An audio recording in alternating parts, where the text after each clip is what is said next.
She wanted an open relationship with her best friend, but I left instead. Now she's shocked. My girlfriend and her best friend have been friends for almost their entire adult lives, and they've had threesomes with previous partners on both their sides. Now, I didn't know this until recently, as my girlfriend mentioned this about a week or so before she asked me if I wanted one. This may be where I messed up, but my immediate answer was, no, I'm never doing that. I'm very monogamous, and I'll be honest, the idea of being shared or sharing simply grosses me out. I don't think it's morally wrong or anything, but it's just not for me. Apparently, my girlfriend told her best friend, and now the best friend is offended. My girlfriend says I should apologize to her, but I don't think I did anything wrong here. Maybe I could have used better words, but it's not like the best friend heard me.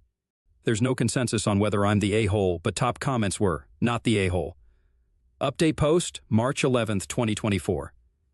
2 days later, hello everyone! I figured I should post an update after all the advice you gave me. So, to start off, I had a talk with my girlfriend and cleared some things up.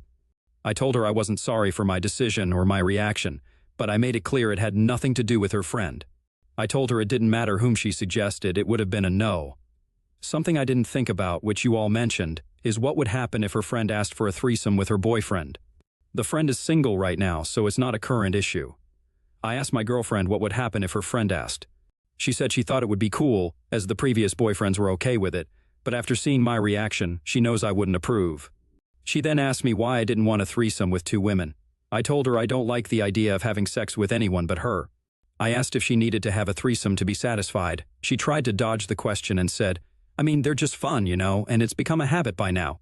I told her it was a yes or no question. She still wouldn't give me a straight answer, so I decided that our sexual needs are just too different and broke up with her.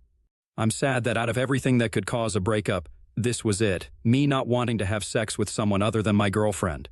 Also, to answer some of the comments, no, the friend wasn't ugly. Here are some relevant comments. First up, when telling a story like this, people will want to know what your girlfriend's reaction was when you broke up with her. The LP replied, she was upset and confused. She said, that makes no sense for a guy to turn down sex with 2 girls and even less sense to break up over it. More from the op, I'm a demisexual. I think that's the term. I only feel sexually attracted to people I have an emotional connection with. Do you avoid relationships with other women altogether then? No. See, even if I become attracted to another woman, that doesn't mean I'm going to pursue anything. I mean, non-demis still get attracted to strangers at the bar or something. That doesn't mean they're going to cheat on their spouse. You're not the a-hole here at all, OP. Who knew that saying no to a threesome could lead to a breakup? But hey, as they say, different strokes for different folks. And if those strokes involve sticking to one partner at a time, then more power to you, OP. Here's to hoping your next relationship comes with a lot fewer threesomes and a lot more understanding. Kudos to you, OP, for showing us all that sometimes it's better to be alone than to compromise your values. Who needs love when you've got principles, right? What do you think? Was OP right to break up with his girlfriend? Up next, OP grapples with the consequence of infidelity and the fallout of confessing to a failing marriage. I, 38, female, had an affair with my coworker, 44, male. First off, I apologize if I'm doing this wrong, first-time poster. I think I did the flare thing right. Anyway, I, 38, female, and my spouse, 42, male, have been married for 10 years. Unfortunately, our sex life hasn't been very good for a while now. I've tried talking to address the lack of affection, but there has been no improvement. This caused a lot of issues. We get along, but I felt unsatisfied and even resentful. Basic affection was almost non-existent, and if we did have sex, it was just about him getting off. I have a coworker, 44, male, who started lightly flirting last year. We would talk a bit in passing, and talking turned into flirting.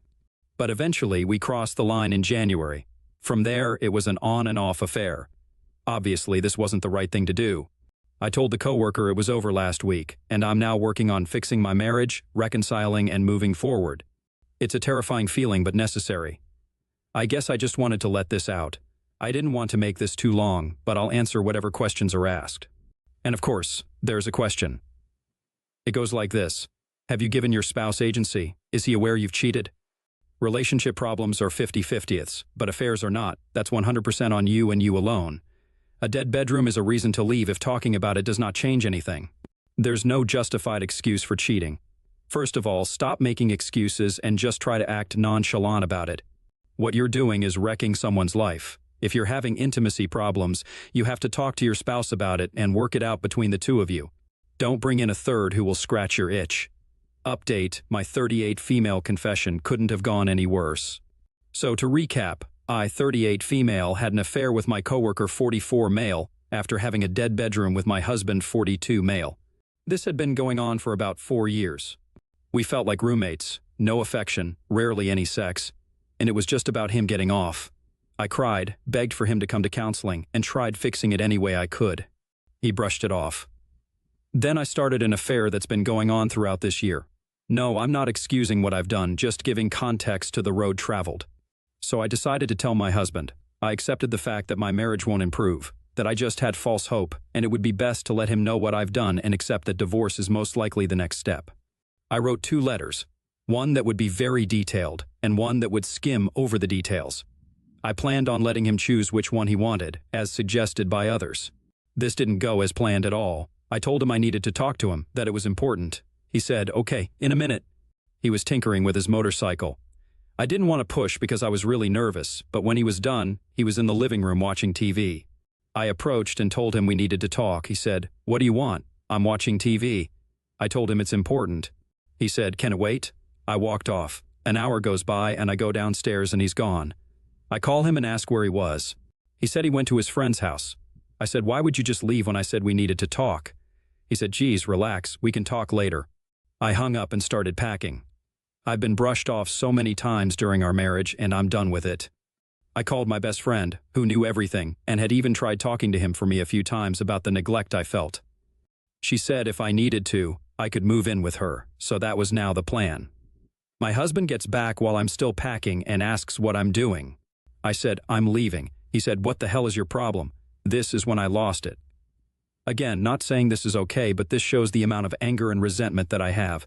I didn't realize just how much resentment I had built up. I don't yell, but I began yelling at the top of my voice. "I'm effing done. I'm done being your effing roommate. I'm done begging you to show affection. I'm done begging to talk to you. I'm done trying to fix things by myself. Geez, you're so dramatic. Heaven forbid I can relax for a bit. All you do is relax. That's fine, don't worry about it. I'm not bugging you anymore." God, what is it? Don't worry about it, you never worried about it. I've laid next to you crying my eyes out, begging for you to give a dang, begging you to just hold me, kiss me, hug me, hell, F me consistently. I've begged you to come to counseling or do anything that would show I'm not in this alone. Oh, here we go, boo-hoo. If you're so unhappy, how about you find someone else to screw around with? I have. What, since January? Are you serious? Oh, now you care? Now that someone else has been doing what you were supposed to be doing now. You care? The screaming match continued, and I showed him the letters that I had written, but I just said bluntly what I had been doing. Again, I never yell, but I lost it. This was years of frustration triggered by being brushed off yet again. My best friend showed up while we were still arguing, grabbed my bags, and left. I was still going off in the car the entire ride. When we got to her place, I fell to my knees and started screaming, "This isn't what I wanted," over and over. I just completely broke because this really isn't what I wanted. I was so beyond happy when we got married. We were so in love. I don't know why it changed, and at this point it didn't matter. It was dead, and I helped kill it. My hope died right then too. People say, "Why don't you just leave?" It was hope. As silly as you may think it was hope that things would change. Even when you know it's unrealistic, you make yourself believe that maybe things can get back to where they were. I always felt guilty, but also always felt neglected, brushed aside, and pushed away. This made me angrier than I realized.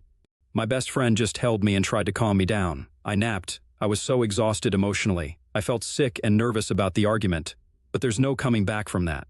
I went back this morning to grab the rest of my stuff. He made some sly comments, which I ignored. I just told him I would be staying with my friend permanently but would continue paying my half of the bills until things are settled. It would be unfair to leave him to pay everything. He said, "You're probably going to be staying with some guy." I just responded with, "Whatever, bye." The reality is that I should have left a long time ago. Instead, I stayed and became something I never wanted to be. But again, saying just leave is so easy until it's you in that situation. This was supposed to be forever, but nope. So yeah, that's my update. I apologize if this is long or unclear or anything. Also, I apologize if this is triggering, but again, it just goes to show how bad things got. This is my reality. And now for some community feedback. First up, OP.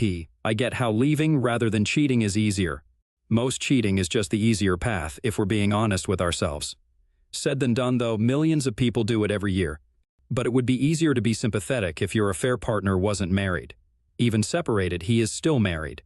You've got yourself a real crap show on your hands now, and pretty much everyone involved is crappy or has done crappy things. But we are all responsible for our actions, and you choosing to have an affair with a married man, separated or not, is a serious lapse in judgment and character. I hope you choose your path forward with more consideration.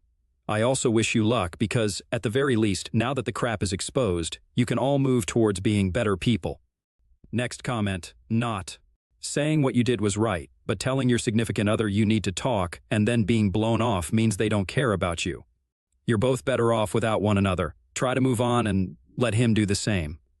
One more comment, here's my problem. I know you said it was easier said than done, but the same confrontation you had with your confession is the same confrontation you should have had before you cheated. Easier said than done is a cop-out.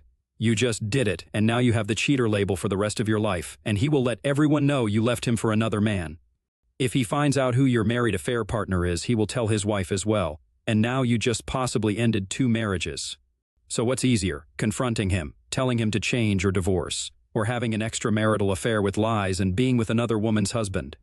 Sorry, I get he was an a-hole, but what did she do to you exactly? The classic blame game, because clearly the best way to handle a failing marriage is to point fingers and assign fault like it's a game of hot potato. What's introspection and self-awareness when you can just blame each other for everything that's gone wrong? Who knew that "till death do us part" actually meant till someone else comes along? You've certainly stirred up a hornet's nest of ethical dilemmas. On one hand, you were clearly feeling neglected and unfulfilled in your marriage, and communication with your spouse seemed to have hit a dead end. It's understandable that you reached a breaking point and felt the need to confront your partner about the state of your relationship. However, choosing to have an affair as a solution to marital problems is generally not considered the right course of action. What do you make of this? Thank you for joining us today. Be sure to like and subscribe and hit that notification bell so you don't miss out on our next video. See you next time.